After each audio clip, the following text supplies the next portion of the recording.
Hello friends, welcome to SSC coaching centre. दोस्तों, आज का वीडियो बहुत ही स्पेशल है। गणित के वही प्रश्न हैं जो आपको परेशान करते हैं, तो एक बार इन प्रश्नों को सीख लीजिए, आपकी परेशानी खत्म। पूरा वीडियो देखिएगा, बार बार परीक्षाओं में पूछे जाते हैं।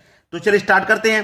पहला प्रश्न है, 20 लीटर के मिश्रण में दूध और पानी 5:3 के अनुपात में है।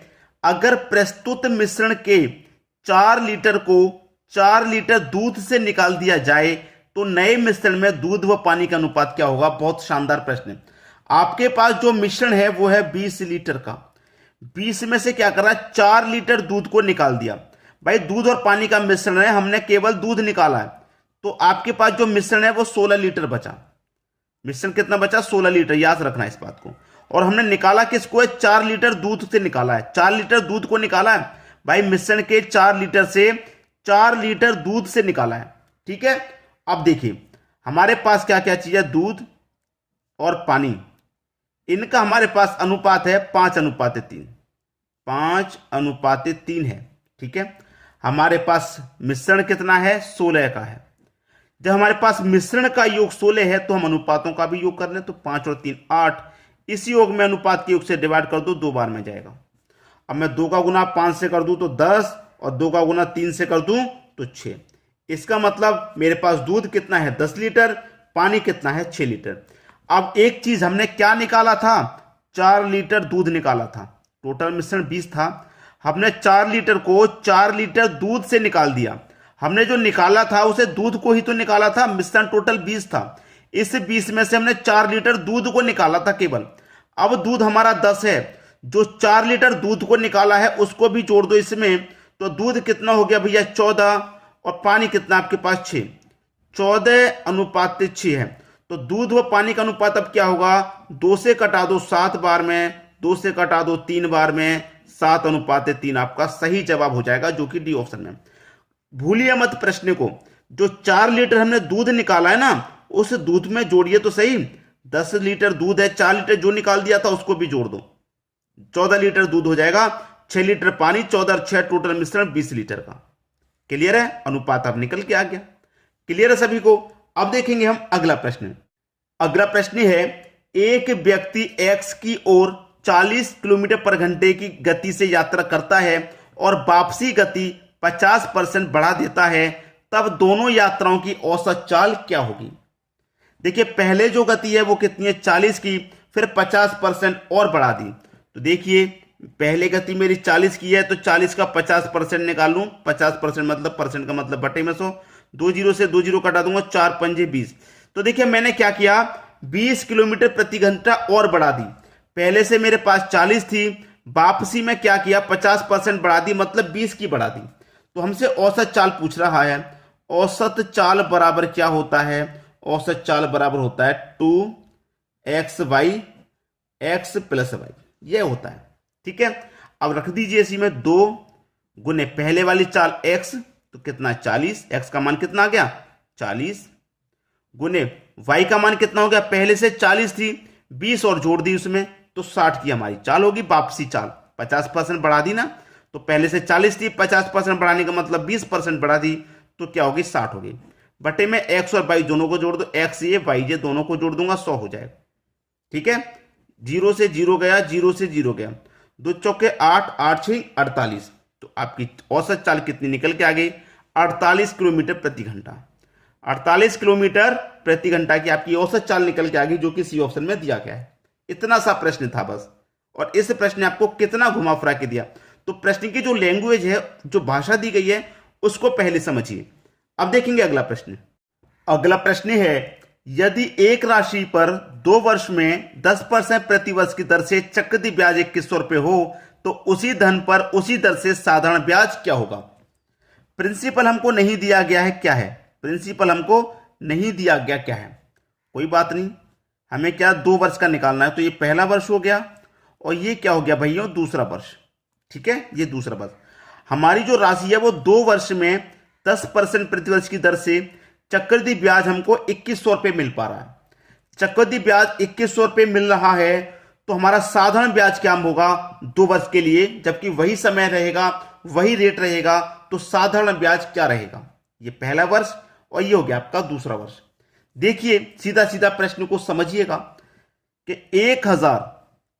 1000 का 10% है ना, तो 100 में 10 जोड़ के लिखूंगा तो सीधा सीधा 110%। परसेंट का मतलब बटे में 100, तो 0 से 0 गया, 0 से 0 गया। 100 का गुना 11 से करूंगा तो ये कितना हो जाएगा, 1100। कितना हो गया, 1100 हो गया। तो इसका मतलब यहां पे मेरा पहले साल का कितना होगा, 1000 हो जाएगा। पहले साल का 1000 ब्याज, दूसरे साल का 1100 ब्याज, तभी तो दोनों को जोड़ के मेरा ब्याज 2100 हो गया। 2100 हुआ कि नहीं हुआ, तभी तो दोनों को जोड़ के मेरा ब्याज 2100 हो गया। ये मेरा कंपाउंड इंटरेस्ट निकल के आया, चक्रवृद्धि ब्याज। अब मुझे निकालना है साधारण ब्याज।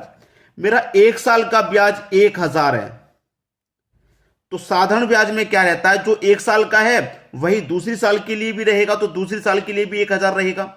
लेकिन चक्रवृद्धि ब्याज में क्या होता है, ब्याज पे ब्याज लगता है। यहां पहले साल में 1000 था, दूसरे साल में 1100 हो गया, लेकिन यहां पहले साल में 1000 है तो दूसरे साल में भी 1000 रहेगा। यह आपका साधारण ब्याज हो गया।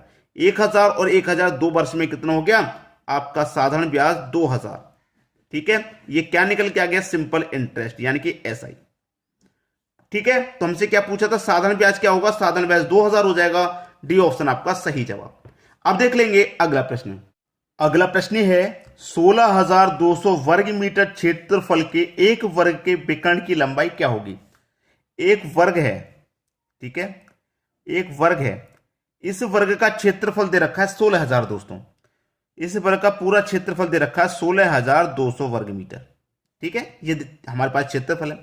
पूछ क्या रहा है, विकर्ण की लंबाई। विकर्ण क्या होता है दोस्तों, विकर्ण क्या होता है, ये विकर्ण होता है। इसकी लंबाई क्या होगी, उसने ये पूछा है। ठीक है, तो देखिए वर्ग के विकर्ण की लंबाई यहां पर मैं लिख देता हूं, वर्ग का क्षेत्रफल क्या होगा। हमसे क्षेत्रफल ही तो पूछा है, तो इसका कितने के बराबर होता है, ये होता है विकर्ण का स्क्वायर डिवाइडेड बाय 2।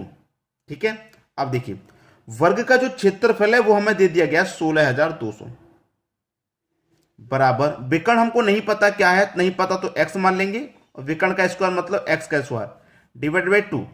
अब इसके नीचे एक मान के ये क्रॉस गुना हो जाएगा। ठीक है, तो x स्क्वायर इधर आ जाएगा बराबर 2 का गुना इतने से हो जाएगा, तो 16 दूनी का 32, और 200 का गुना 2 से हो जाएगा तो ये 400, 32 यार 400 हो गया। ठीक है, अब x बराबर 32400, ये x का स्क्वायर है, ये स्क्वायर बराबर के इधर आएगा तो इसके ऊपर क्या लगा देगा, स्क्वायर रूट लगा देगा। अब x बराबर निकाल लो, 32400 का स्क्वायर रूट क्या पता है आपको, क्या होता है, जब नहीं पता तो नहीं निकाल पाएंगे। मुझे पता है तो मैंने बता दिया 180 होता है। ये आपका आंसर हो गया। इसलिए कहता हूं square, square root, cube, cube root आपको याद होने चाहिए। 180 आपका बिल्कुल सही जवाब हो जाएगा, जो कि पहले ऑप्शन में। अब देखेंगे हम अगला प्रश्न। अगला प्रश्न है, यदि 5 आदमी 4 दिनों में 540 रुपए कमाते हैं तो 7 दिनों में 7 आदमी 6 दिनों में कितने रुपए कमाएंगे। एक फॉर्मूला होता है इसका, M1 D1 T1 पूरे का बटा W1 बराबर M2 D2 T2 पूरे का बटा W2। M का मतलब कितने व्यक्ति हैं भैया, 5 व्यक्ति हैं, 5 ले लो। D का मतलब दिन, कितने दिन ले रहे हैं वो, 4 दिन।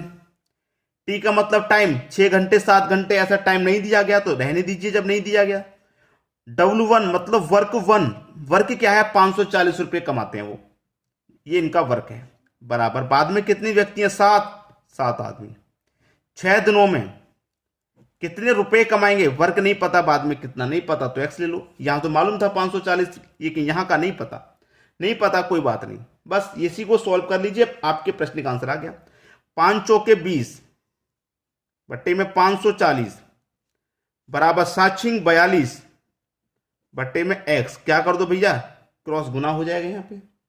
ठीक है, तो x का गुना 20 से हो जाएगा, तो ये क्या हो जाएगा 20x बराबर 540 का गुना 42 से हो जाएगा, 540 का गुना 42 से हो जाएगा, तो ये कितना हो जाएगा, देखिए 42 का गुना अगर मैं यहां पर कर दूं 0 से, मेरे पास जो ट्रिक है उससे कर सकता हूं, लेकिन 540 का गुना सीधा सीधा अगर मैं 42 से करूं तो यहां पर ये हो जाएगा 22680, सीधा सीधा। ठीक है, 22680 हो गया। अब हमें क्या करना है, इस 22680 में ये गुना वाली संख्या क्या आ जाती है, बटे में आ जाती है, तो 20 से डिवाइड कर दो, 0 से 0 कटेगा, x का मान अब निकल के आ जाएगा। 2 से इस पूरे में भाग दूंगा तो 2 1 कम 2, 2 1 कम 2, 2 3 6, 2 चौके 8, कितना आ गया? 1334 निकल के आ गया। ये आपके प्रश्न का सही जवाब। ठीक है भाई, x का मान निकल के आ गया 1334। तो 7 आदमी 6 दिनों में कितने रुपए कमाएंगे? 1134। अब 1134 किस ऑप्शन में है? बी ऑप्शन में। ये आपके प्रश्न का बिल्कुल सही जवाब। क्लियर सभी को? वीडियो देखने के लिए दोस्तों आपका बहुत बहुत धन्यवाद।